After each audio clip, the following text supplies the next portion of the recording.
दर्शकवृन्द नमस्कार। आज पनि हामी यहाँहरूले खोज्नु भएको जस्तै एउटा भिडियो लिएर यहाँहरू समक्ष उपस्थित भइसकेको छौँ। कृपया हाम्रो च्यानललाई सब्स्क्राइब गरिदिनु होला र छेउमै रहेको बेल आइकनलाई पनि दबाइदिनु होला।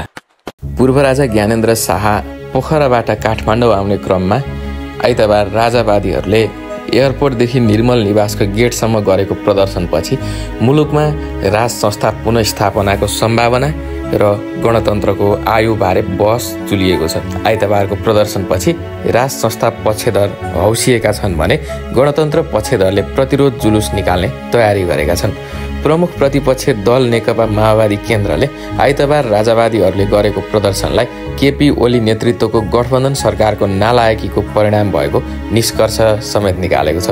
अध्यक्ष प्रचण्ड निवास खुमलटारमा बसेको माओवादी पदाधिकारी बैठकले ओली सरकारको जनविरोधी गतिविधिले प्रतिगामी शक्तिलाई बल पुगेको निष्कर्ष निकालेको हो। राजाको शासनकालमा भएका दमन र कुकृत्य अझै जनताले सम्झिरहेका छन्। अहिले सरकारको नालायकीले प्रतिगामी शक्तिहरू आशावादी देखिएका छन्, तर गणतन्त्रको असली हिमायती हाम्रो पार्टी माओवादीमा लागेका लाखौं कार्यकर्ता समाजवाद ल्याउन लामबद्ध भइसकेका छन्। बैठकपछि प्रवक्ता अग्नि सापकोटाले भनेका छन्। प्रवक्ता सापकोटाले पूर्व राजा ज्ञानेन्द्रलाई शान्त चित्तपूर्वक सोच्न सुझाव दिँदै भने, हिजो आफूले शासन गर्दा कुन स्थिति थियो, अहिले उहाँलाई बोल्न गणतन्त्रले छुट दिएको छ। संविधान अनुसार बोल्न सबैलाई छुट छ, तर विरुद्धमा जान कसैलाई छुट छैन। आइतबार त्रिभुवन विमानस्थलदेखि निर्मल निवाससम्म पुग्दा सहभागी समर्थकहरूलाई देखेर पूर्व राजा शाह स्वयं हौसिन पुगेका थिए। गाडीमा सवार शाह बीचबीचमा उठेर हात हल्लाउने र समर्थकको स्वागत ग्रहण गर्दा हँसिलो देखिन्थे। राजावादीहरू राष्ट्रपतिको ठाउँमा राजालाई ल्याउनु पर्ने भन्दै हौसिएका छन्, तर के राजावादीहरूले भने जस्तै यदि राजतन्त्र आउने बित्तिकै अहिलेका तमाम समस्या समाधान हुन्छन् त? प्रश्न स्वाभाविक रूपमा उब्जिएको भनेछ। नेपालको संविधानले राष्ट्रपतिलाई सीमित संवैधानिक अधिकार दिएको छ। मुलुकमा बेथिति, कुशासन, बेरोजगारी लगायत विभिन्न समस्या रहे पनि ती समस्या सिर्जना हुनुमा राष्ट्रपतिको कुनै भूमिका रहेको पाइँदैन। शासन सत्तामा रहेका दलहरूकै कमजोरीका कारण तमाम समस्या सिर्जना भएको मत धेरैमा पाइन्छ। सरकारमा पुगेकाहरूबाटै गल्ती भएको हो भने राष्ट्रपति संस्थालाई किन बलिको बोको बनाउने र त्यो ठाउँमा भोलि राजालाई नै राखे पनि अभिभावक बनेर बस्ने राजाले ती समस्या कसरी समाधान गर्छन् भन्ने प्रश्न अनुत्तरित छ। नागरिकले खोजेको सुशासन र आर्थिक सामाजिक परिवर्तन राजाबाट सम्भव छ त? यसमा गणतन्त्र पक्षधर त सहमत हुने कुरै भएन। राज संस्था पुनर्स्थापना गर्छौं भनेर गतिविधि गर्ने राजावादीहरू समेत विश्वस्त हुन सकेका छैनन्। राज संस्थाको चर्को वकालतमा उत्रेका राप्रपाका अध्यक्ष राजेन्द्र लिङदेन स्वयं राजतन्त्र वा राज संस्था फर्कने बित्तिकै तमाम समस्या समाधान हुन नसक्ने कुरा स्वीकार्छन्। पद्धति र प्रणाली विकास गर्ने हो, सुशासन र रोजगारीको अवस्था सिर्जना गर्ने अवस्था बनाउने हो। राप्रपा अध्यक्ष लिङदेनले भने, राजा आउने बित्तिकै एकाएक देश बन्छ भन्ने भ्रममा हामी छैनौं। राज संस्था पुनर्स्थापना भएपछि एउटा सिलसिला प्रारम्भ हुन्छ र देशले पाउने स्थायित्वको जगमा जनताका प्रतिनिधिले विकास निर्माणका काम गर्ने हो। अध्यक्ष लिङदेन आफूहरूले उठाएको राज संस्था र हिन्दू राष्ट्रको मुद्दा राप्रपाको मात्र नभएको दावी गर्दै आफूले भनेको राजा र राज संस्था अभिभावक मात्र हुने दावी गर्छन्। तपाईहरूले कस्तो राजा खोजेको हो भन्ने प्रश्नमा लिङदेनले भने, चुनावको राजनीति भन्दा माथि रहने र संविधानको परिधिमा रहने राजा र राज संस्था भनेका हौं। त्यस्तो संस्था अभिभावकीय संस्थाका रूपमा रहने र उसले बेठिक ठिक गर्ने होइन कि बेठिक गर्न नदिने हो लिङदेनको भनाइ छ। अहिलेको राष्ट्रपतिको ठाउँमा राजा हुनुपर्छ भनेर आफूहरूले भन्दै आएको लिङदेनको तर्क छ। अहिलेको राष्ट्रपतिलाई जसरी अभिभावकीय भूमिका प्रदान गरेको छ त्यो ठाउँमा राजा हुनुपर्छ भनिएको हो। उनले भने, दलको उम्मेद्वार र सिफारिसबाट बन्ने राष्ट्रपति निष्पक्ष हुन नसक्ने हाम्रो अनुभवले नै बताइसकेको छ। लिङदेनले राज संस्थाको पुनर्स्थापना पछि प्रणाली सुधारको कुरा आउने भन्दै जनताबाट प्रत्यक्ष निर्वाचित कार्यकारी प्रधानमन्त्री, प्रदेश खारेजी सहित स्थानीय तह प्रतिनिधि सभा सदस्य लगायत जनप्रतिनिधिहरूको संख्या घटाउन सकिने बताए। पूर्व राजा शाहले प्रजातन्त्र दिवसका अवसरमा फागुन 6 गते साँझ भिडियो सन्देश जारी गरी दलहरू असफल भएकाले एकता र समृद्धिका लागि आफूलाई साथ दिन आह्वान गरेका थिए।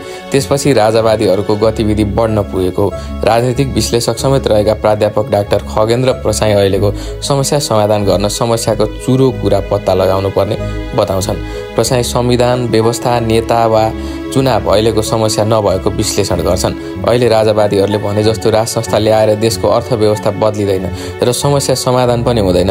उनले भने फेरि उनीहरूले सिम्बोलिक राजतन्त्र भनेका छन्, जसको भूमिका अर्थव्यवस्था र राजकीय मामिलामा हुँदैन भने त्यसको पछि किन दौडने, बरु अहिलेको समस्या केबाट सिर्जित भएको हो भन्ने बुझ्नु पर्यो भन्ने उनको सुझाव छ। अहिलेको समस्या यो व्यवस्था, संविधान वा चुनावबाट सिर्जित भएको होइन उनले भने। यद्यपि संसारमा कुनै संविधान पर्फेक्ट हुँदैन र सबैलाई चित्त बुझ्ने पनि हुँदैन। संसारका हरेक संविधानले कसैका अधिकार खोज्छ र कसैलाई दिन्छ, किनभने हरेक संविधान ट्रान्जिसनमा बन्ने गर्छ। सन् 1990 पछि देशले लिएको उदारवादी व्यवस्था समस्याका रूपमा रहेको प्रसाईको भनाइ छ। जुन उदारवादी व्यवस्थासँग सम्बन्धित छ, विश्वव्यापीकरण र उदारवादले संसारमा जस्तो परिस्थिति ल्याएको थियो त्यसबाट समस्या उत्पत्ति भएको उनले भने। समस्या नै अर्थव्यवस्थासँग सम्बन्धित छ। भारत, श्रीलङ्का, बङ्गलादेश, अमेरिका, बेलायत र युरोपियन देशले पनि यो समस्या भोग्दै आएको भन्दै प्रसाईले संविधान संशोधन गरेर समाधान खोज्ने उल्टो बाटोतिर लागिरहेको बताए। पछिल्ला दिनमा नेपालमा राजावादीहरूको गतिविधि बढ्नुमा अस्थिरता देखाएर भारतीय सत्ता पक्षको बार्गेनिङ पावर बढाउने उद्देश्य रहेको हुन सक्ने उनको भनाइ छ। पछिल्ला दिनमा नेपालमा भारतको हस्तक्षेपकारी भूमिका हामीले देख्दै घटेको सत्य हो। त्यो भूमिका रिस्टोर गर्न भारतको एउटा पक्ष लागेको छ जो हिन्दुत्वको कुरा पनि गर्छ। त्यसले नेपालमा राजतन्त्र वा हिन्दू सनातनको कुरा गरेपछि बार्गेनिङ पोइन्ट बन्छ भन्ने सोच हुन सक्छ। उनले इतिहासमा भारतले यस्तै फोहोरी राजनीति गर्दै आएको समेत बताएका छन्।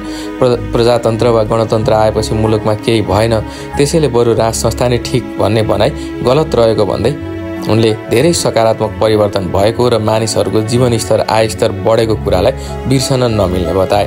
सुधार गर्ने भए संविधान वा नेता परिवर्तन गरेर नभई संविधानले भने जस्तो समाजवादको बाटोमा जानुपर्ने उनको सुझाव छ। संविधानले भने जस्तो समाजवादको बाटोमा जानु नै अबको विकल्प र समाधान हुन सक्छ। प्रसाईको भन्दा केही फरक विश्लेषण अर्का विश्लेषक हरि रोकाको छ। रोका सत्तारूढ दलहरूको अकर्मण्यतामाथि चुलिएको असन्तुष्टिमा ज्ञानेन्द्रले प्रतिक्रान्ति खोज्न कोसिस गरिरहेको तर्क गर्छन्।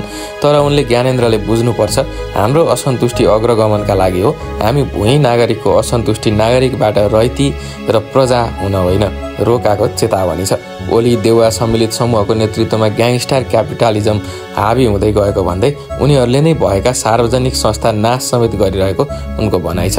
कुलमान घिसिङ लगायत सार्वजनिक सम्पत्तिका व्यवस्थापकलाई हुत्याएर सामाजिक तथा जनमानसमा सामाजिक असहिष्णुता र राजनीतिक असन्तुष्टि उचाल्दैछन्। रोका भन्छन्, क्रोनिजहरूको हालिमुहालीले जन असन्तुष्टि चुलिएको मौका पारेर दक्षिणपन्थी तत्त्वहरू चल्मलाउन कोसिस गरिरहेका छन् भन्छन्। दर्शकवृन्द, आजको भिडियो यति नै। यहाँहरूलाई यो भिडियो कस्तो लाग्यो कमेन्ट मार्फत प्रतिक्रिया दिनुहोला। भिडियोलाई लाइक, सेयर गरेर साथ दिनुहोला। हाम्रो च्यानललाई सब्स्क्राइब गरिदिनुहोला। अहिले भने बिदा चाहन्छौँ। हस्त, धन्यवाद, नमस्कार।